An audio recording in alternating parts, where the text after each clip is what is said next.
Hello, हा बोल ना साई. प्राप्तीने आत्महत्या केली काय? आहे. प्राप्तीने आत्मा, बापरे.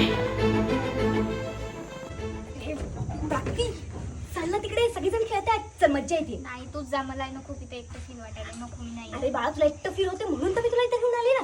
मला आहे ना तुला काहीतरी सांगायचं. मला तुला थांबतच थांब.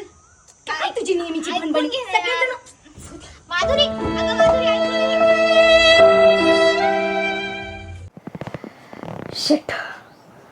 अगं, तिने मला त्या दिवशी सांगण्याचा काहीतरी प्रयत्न करत होती, पण मीच दुर्लक्ष केलं ग. आणि तिला जर मी समजून घेतलं असतं किंवा तिच्याशी थोड्या गप्पा मारल्या असत्या ना, तर ती आज आपल्या सोबत असती ग. एखादा व्यक्ती गुमसुम असेल तर त्याला ओळखण्यात चूक नका करू, कारण तुमची चूक तुमच्यापासून त्याला कायमचं दूर करेल. कहाँ गया उसे